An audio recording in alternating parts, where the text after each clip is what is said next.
Epa! 7 horas 30 minutos. O que eu tô vendo? Estrelas no céu. Céu escuro cheio de estrelas. Sei lá, é delírio. Bom dia, bom dia, bom dia Brasil, bom dia brasileiros e brasileiras, bom dia a todos que nos ouvem em todos os cantos do mundo e do país. Muito obrigado pela companhia, muito obrigado por sua crítica, muito obrigado por sua audiência, muito obrigado por suas mensagens, por seus alertas, por suas notícias.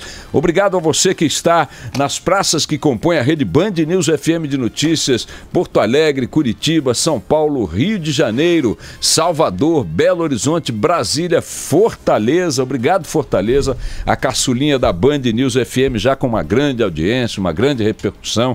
Obrigado a você, Ceará, obrigado, capital cearense, por sua companhia também. Alhures, Nenhures, galáxias, planetas, como é que chama aquele negocinho pequenininho? Meteoros, meteoritos. Você escreve para cá através do ouvinte@bandnewsfm.com.br, ouvinte@bandnewsfm.com.br. Se preferir, pode também ouvir a rádio Band News FM, mesmo fora de sua cidade, mesmo em outro local, não importa onde você esteja, sintonizando lá pela internet, entrando na internet no www.http, como é que chama mesmo, Barão? bandnewsfm.com.br. Boixá faz charme. bandnewsfm.com.br. É esclerose. Tudo bem, Tatiana Vasconcelos? Oi, Boixá, tudo bem? bandnewsfm.com.br. Todo mundo feliz aqui, todo mundo animado, não sei exatamente porquê. Vamos aos fatos, vamos aos fatos. O presidente Dilma ontem resolveu, então, finalmente, né, dar uma resposta através de propostas, através de um enfrentamento político às manifestações que vêm varrendo o país há algum tempo. Primeira observação a fazer e não é apenas uma exclusividade brasileira, o quanto demoram os governantes para perceber coisas que estão explícitas diante de si, quando essas coisas lhes parecem ameaçar seus privilégios, seus poderes, né? Os seus governos, né? Vejam que as manifestações precisaram chegar a um grau de confronto, né? A um grau de desgaste para a imagem do país, a um grau de destruição mesmo de alguns equipamentos públicos, a um grau de transtorno bastante elevado para as cidades e tudo mais, para que os governantes, governistas e oposicionistas, especialmente o mega oposicionista Geraldo Alckmin e o mega governista Fernando Haddad, tivessem o ato majestoso, soberano, né, celestial de reduzir as passagens, coisa que lhes pediam manifestações em tom crescente e em contingentes crescentes nas ruas de São Paulo, da grande São Paulo. A reboque dessas manifestações, ou simultaneamente a elas, aconteceram muitas outras que ampliaram nacionalmente o protesto e ampliaram sua pauta. Também imperialmente, a maioria dos governantes resolveu não fazer imediatamente a redução das passagens, ou melhor, não é nem a redução, o cancelamento dos aumentos. Preferiram esperar os confrontos, preferiram esperar a tensão aumentar, preferiram jogar na repressão, apostar na porradaria, apostar na truculência policial, na capacidade de silenciar as ruas, para aí depois que a vaca já estava bem atolada no brejo, sobrava uma ponta de chifre para cima, aí suas majestades foram lá com caras compungidas, com ares solenes, convocaram a imprensa e disseram que finalmente vamos fazer o que o povo quer. Então demoraram a agir. Enquanto essa demora se dava, alguns estavam em Paris, como Alckmin e o Haddad, talvez por isso tivessem demorado, tinham coisas mais importantes a fazer na Cidade Luz. Imagina se eu ia trocar aquele champanhe maravilhoso, aquela cidade charmosa, por essa esculhambação. Eu vou ficar em Paris. Demoraram. Vai que a pauta aumentou e o movimento que poderia eventualmente se circunscrever a uma discussão sobre passe livre, preço das passagens, qualidade de transportes e tudo mais. Se vocês entrarem no site do grupo da coletividade que deu a largada nesse movimento, vocês entram lá no movimento Passe Livre, vocês vão ver que a pauta deles trata disso, né? O transporte gratuito para a população, transporte de qualidade, né? Uma coisa desse tipo. Ela ganhou um tom político e uma pauta muito mais ampla pela ampliação do movimento em função da recusa dos governantes de agirem com rapidez e preferirem optar pelo confronto, pelo desprezo, pelo menosprezo e depois pela porrada, pela repressão. Deu no que deu. A batata que podia ficar quente assando nas mãos francesas do Alckmin ou nas unhas bem feitas em Paris do Haddad, ou do Sérgio Cabral, ou do Eduardo Paes, ou do Anastasia, ou sei lá de quem, foi cair no colo da Dilma, já não mais como uma discussão em torno de passagens, mas sim como uma discussão em torno da política, do padrão da política, do padrão dos políticos, do padrão da educação, do padrão da saúde que temos no Brasil. E aí, com essa batata esquentando cada vez mais, a Dilma também, por sua vez, tratou de dar sua contribuição à demora na reação. Também ela demorou demasiadamente para entrar em cena e tornou-se então, por obra e graça das ruas, da sua lentidão e do destino, a protagonista do problema todo. Vejam que hoje todo o noticiário, e desde ontem, desde sexta-feira passada, todas as atenções não estão mais voltadas para os protagonistas diretos ou para os antagonistas diretos do problema original, mas sim para a presidente da República e para o Congresso Nacional. Aí a presidente fez ontem algo que eu confesso a vocês que vou apenas colocar aqui algumas observações, algumas suspeitas, algumas suposições, para que os nossos ouvintes mesmo tomem aí as conclusões, cheguem às conclusões que bem entenderem. A minha filha Catarina está com 5 anos. Antes de completar 5 anos, tipo 3 meses antes e tal, quando o assunto da festinha já circulava lá em casa, ela começou a reivindicar fazer 5 anos no dia seguinte. Reivindicar? Começou a reivindicar que queria fazer 5 anos sempre no dia seguinte. Acordava, eu quero fazer 5 anos amanhã. Por que eu não faço 5 anos amanhã? Porque eu quero 5 anos amanhã. 5 anos amanhã, 5 anos. Foi uma luta para vencer esses 3 meses de protestos pelos corredores lá de casa da dona Catarina Seibel Boechat. Parou o banheiro, interditou a cozinha. Não, vários protestos, vários bloqueios de cruzamentos entre a copa e a cozinha, etc. e tal. Feitos os 5 anos, ela percebeu que dava para vingar a proposta com algum tipo de resistência, já está pleiteando não 6, não 7, mas 8. Eu não sei porque ela se fixou agora na conquista dos 8 anos precocemente. A Catarina um dia vai perceber 2 coisas. Primeiro, que 3 anos a mais, a partir de uma certa altura da vida, são um péssimo negócio. É um péssimo negócio. Mas isso ela vai perceber. Outra coisa que ela vai perceber é que determinadas coisas só chegam no seu tempo. Só amadurecem, só chegam no seu tempo. Mas essas são talvez algumas das poucas coisas que a vida dirá que só chegam no seu tempo. Outras, o homem constrói. Outras, o homem determina o momento. Quem sabe faz a hora, não espera acontecer. O que a presidente Dilma fez ontem? Tendo sido jogada no centro do furacão pela incompetência, pela prepotência, né, pela omissão, pela aposta no confronto de prefeitos e governadores na questão da passagem, que ampliou o debate para uma pauta geral, tendo sido ela jogada no caldeirão por esses aliados e também adversários, ela também apostou em alguma coisa que eu não sei direito o que é até o momento. Vejam só. A pauta lá dizia, queremos educação. Ela foi, colocou um pleito ali que não é novo, mas que se pode dizer que tem um certo significado, uma certa retumbância. Ela vai botar 100% do valor dos royalties na educação e 50% dos valores do royalties do pré-sal. É um impacto financeiro importante para a educação, mas não é proposta nova. O Congresso já está enrolando essa conversa há algum tempo. Exatamente, já está ali no reco-reco, bolão azeitona. Na saúde, aumenta o número de vagas para graduação em medicina, contrata emergencialmente médicos estrangeiros, também assuntos que já estavam no tabuleiro das discussões no Congresso Nacional e no setor de saúde também. Na área da mobilidade urbana, a questão das passagens e qualidade dos transportes foi talvez o anúncio ali mais novo, né, mais significativo e consistente do ponto de vista verbal.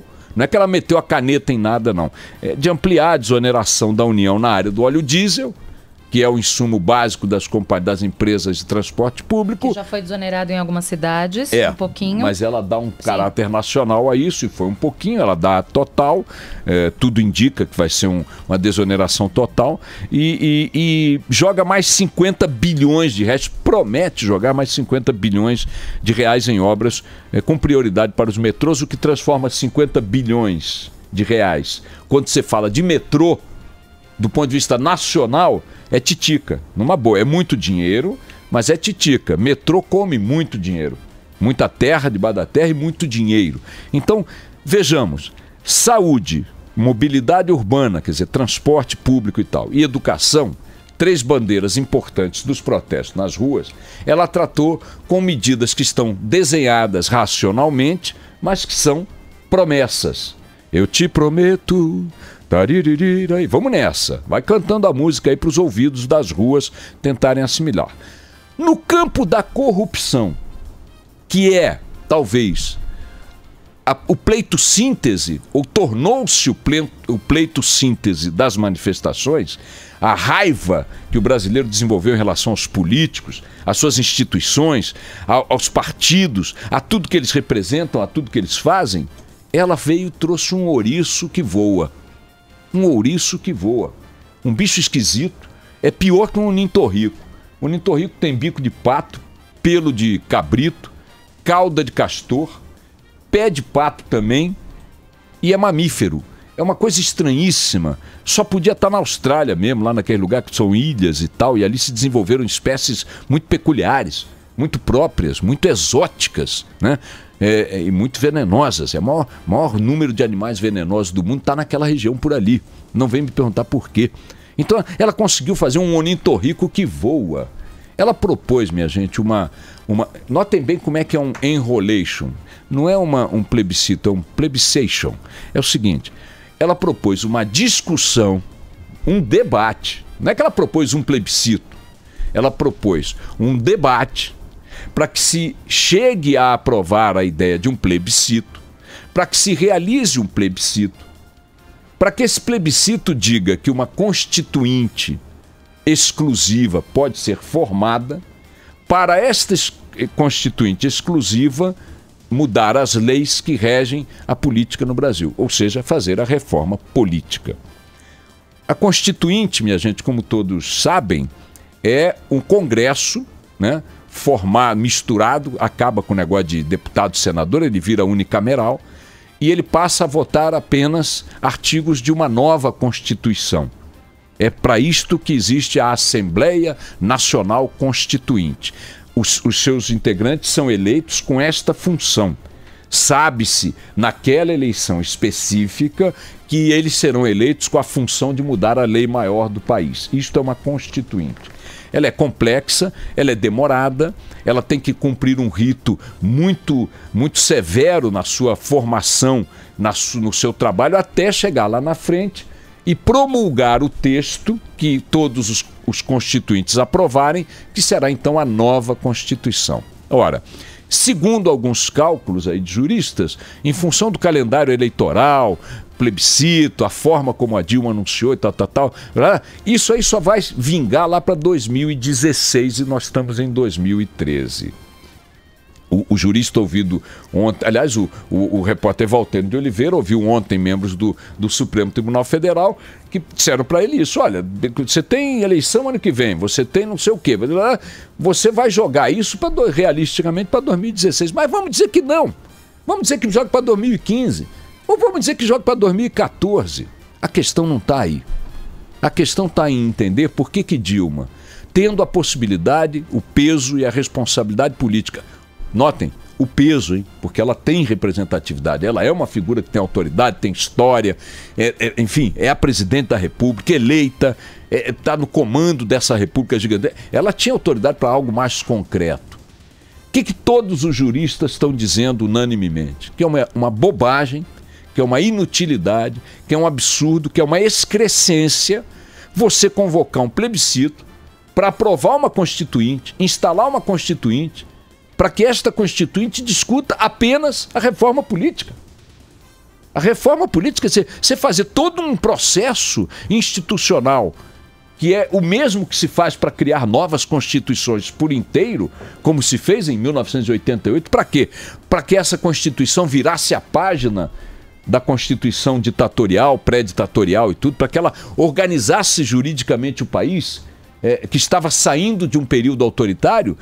O mesmo esforço social, político, institucional vai ser feito para a reforma política.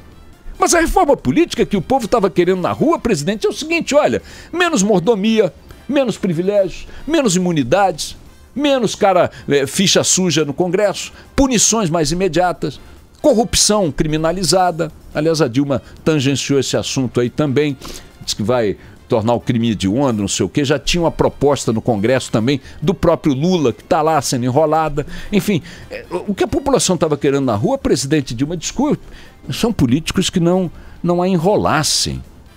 Presidente Dilma, o que a população pediu na rua foi exatamente o que a senhora fez ao contrário. Não me enrola, não me trata como bobo.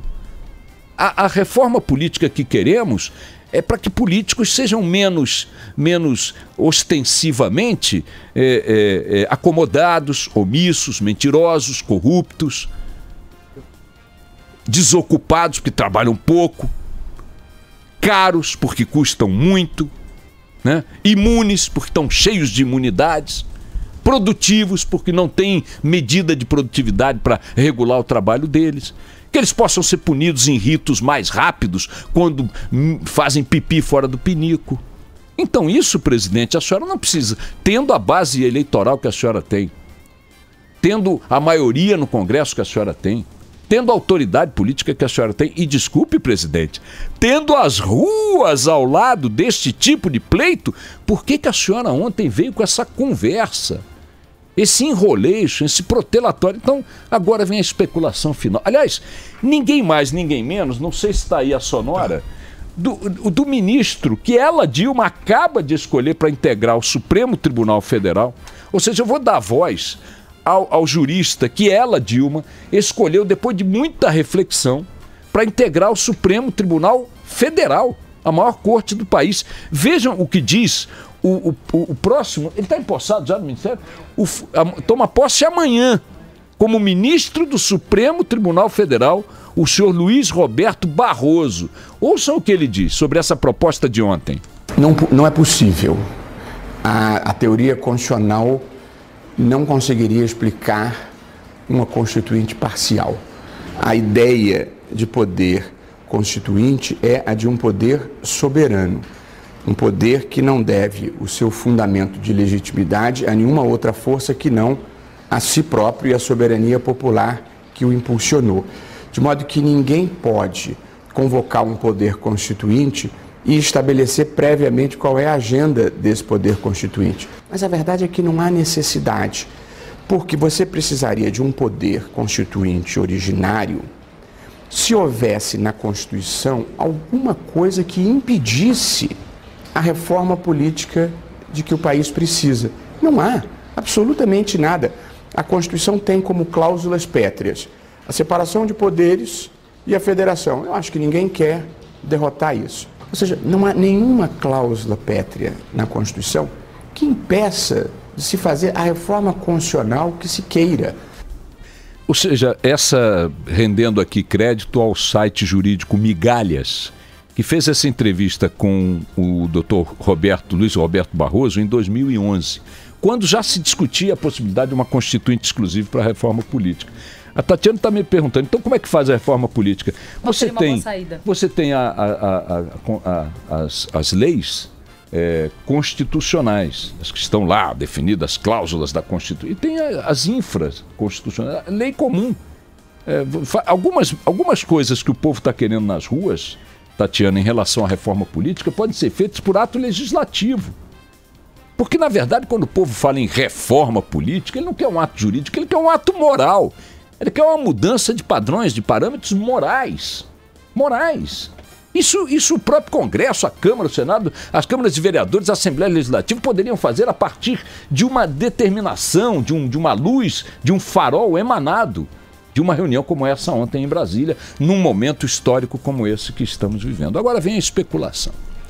Se nós tivemos 20 dias, 15, 18 de protestos crescentes nas ruas, dando um recado claro para os governantes, e a Dilma Rousseff, o mais poderoso e legítimo de todos, reage desta forma, eu não sei em que aposta ou que aposta ela está fazendo.